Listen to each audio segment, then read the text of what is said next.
It's your girl, Mrs. Tony 2 times, and I'm back with another video. In this video, let's talk about two young mothers who had no regard for the life of their offspring. Two women who allowed their anger, emotions, and their own selfish needs to get in the way of doing what is right for their children. Everything in this video is alleged. Before we get into this video, please hit the like button and make sure you subscribe if you haven't already. Make sure you hit that notification bell so you don't miss any future uploads, and don't forget to share this video. All right, let's get right into it. First, we're taking it to North Miami, Florida, where 22-year-old Rihanna Thomas decided to get back at her ex and baby's father by jeopardizing their 2-month-old daughter's safety and well-being. On January 6, 2024, Rihanna was arrested after her child's father flagged down an officer and showed them text messages, photos, and videos where Rihanna was putting hands on their baby, yelling and cursing at the newborn. The off-the-wall footage showed the baby appearing frightened and afraid as Rihanna called her out of her name. In a photo she sent, the 2-month-old was lying face up on a bed with what appeared to be a blanket covering her airways. The blanket appeared to be restricting breathing. The text messages that Rihanna sent afterwards demonstrated her malicious state of mind. She demeaned her baby's father and daughter by reportedly saying things like, "I'm stuck with this thing until she no longer has life. It makes me sick that she doesn't have a different father, and I can't love her because she is a part of you. I'm gonna enjoy my 20s. Left the fluid that comes from a male, in the house with a cat." Officers said Rihanna also made claims to her ex-boyfriend that she was going to strike their baby right in the face. When officers arrived at Rihanna's home, she refused to answer the door. Officers had to get a maintenance worker to open the door with their key. Here is a clip of news and body camera footage showing what happened. Rihanna.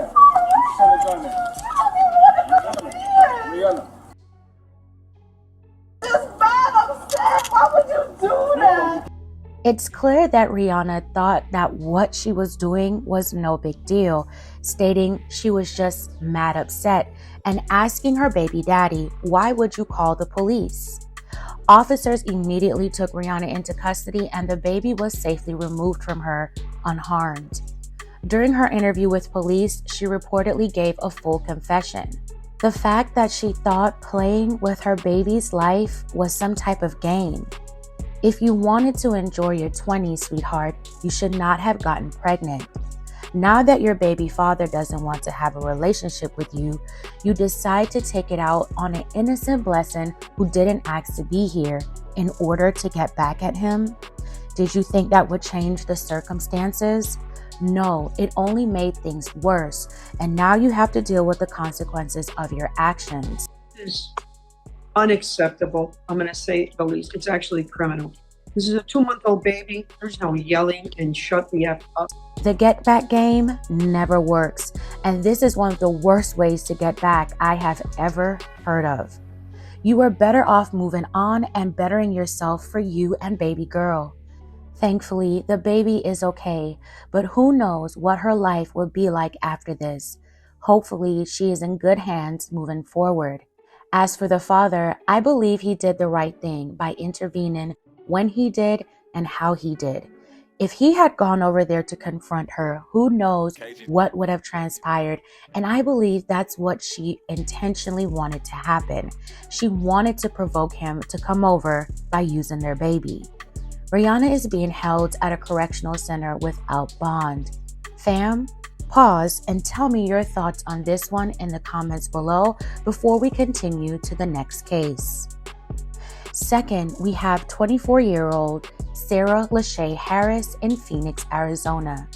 Sara's case dates back to July 2023, but she was just arrested this month and charged with the ultimate crime after leaving her 2 children, a 6-week-old girl and a 17-month-old, alone for 37 hours.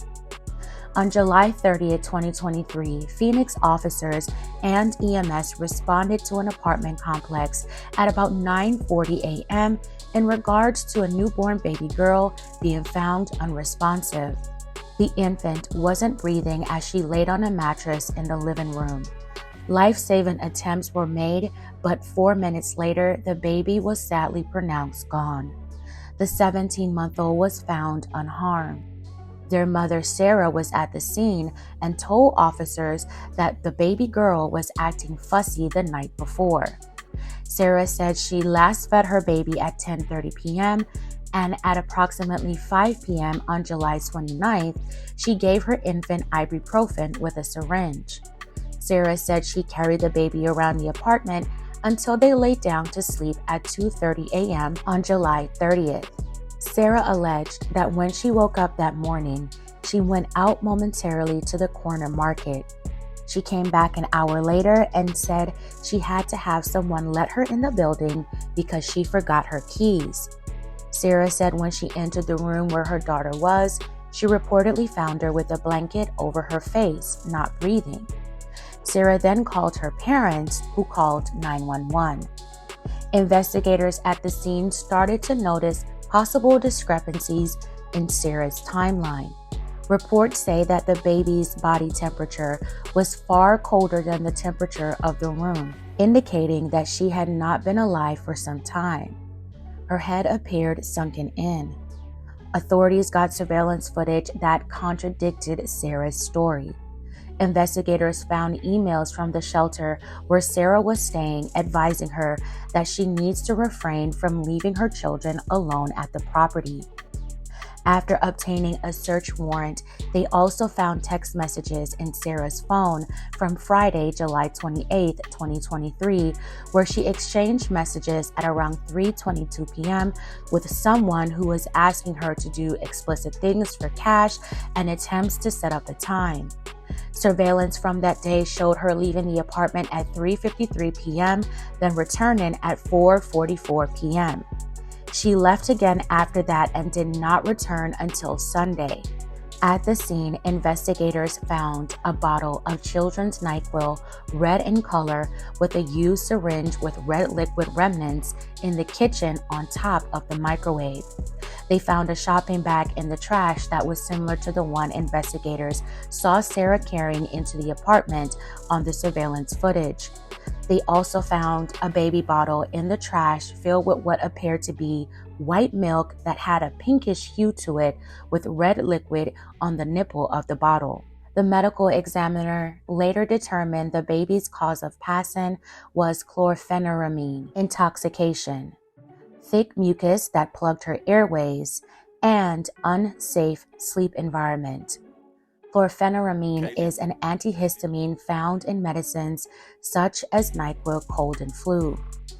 In an interview with police on January 5, 2024, Sara reportedly admitted to giving her baby NyQuil and melatonin via a bottle prior to leaving her infant and toddler at home alone on Friday, July 28, 2023, and not returning until Sunday morning, July 30th, 2023.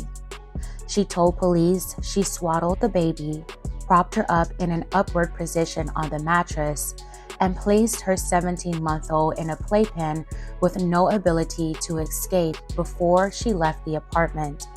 Sara said during the time she left them home alone, she went out clubbing, partook in substances, and was drinking.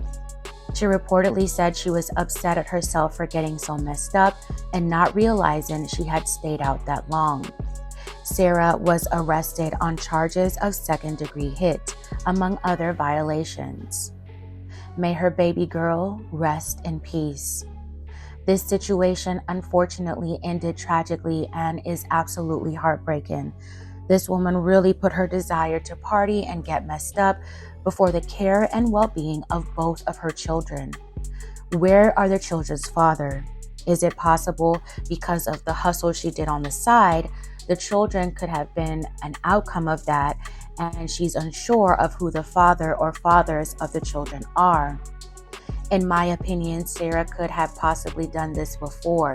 She was way too comfortable doing it in the first place. I feel for her 17-month-old who was stuck in a playpen, probably soiled and hungry and helpless. 37 hours is a long time for two children who can't fend for themselves to be left alone. I'm surprised that the shelter where she was staying didn't call CPS when they first realized she was leaving them home alone unattended. And she had her parents, but maybe they were far away or felt like she was an adult and her children are not their responsibility, because technically they're not. She's grown and that's her kids. Maybe they tried to help and she refused. I don't know. I hate to say it, but some people should not have children. If these two women wanted to live their lives child-free in their 20s, if that's the case, then as a woman, you have to safeguard your womb. You have to make not having children your top priority if that's not what you want or ready for.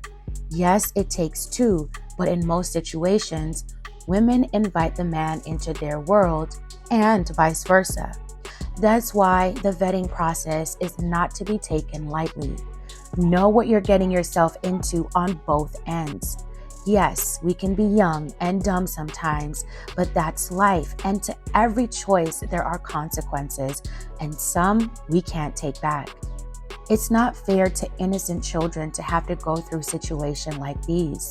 It's hard for me to understand women like the two previously discussed at one point, but I get it. We all have past issues and traumas that can contribute to who we become and how we raise our children if we have them. That's why working on yourself is so imperative and should be done before having children if possible. Because if not, then they can suffer from unresolved issues from their parents. Generational issues are a real thing.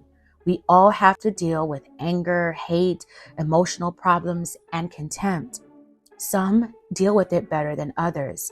Unfortunately, some people can't help themselves. It's difficult for some individuals to give love they never received. But some scenarios just seem like basic common sense, and it's hard not to believe that people just do things out of spite and selfish desires, and sometimes just pure evil. Anyway, fam, share your thoughts and opinions on these stories in the comments below. Alright fam, that's it for this video. If you've made it this far, thank you so much for watching. Please don't forget to like, share, and subscribe. I'll talk to you in my next video. This is your girl, Mrs. Tony 2 Times, and I'm out.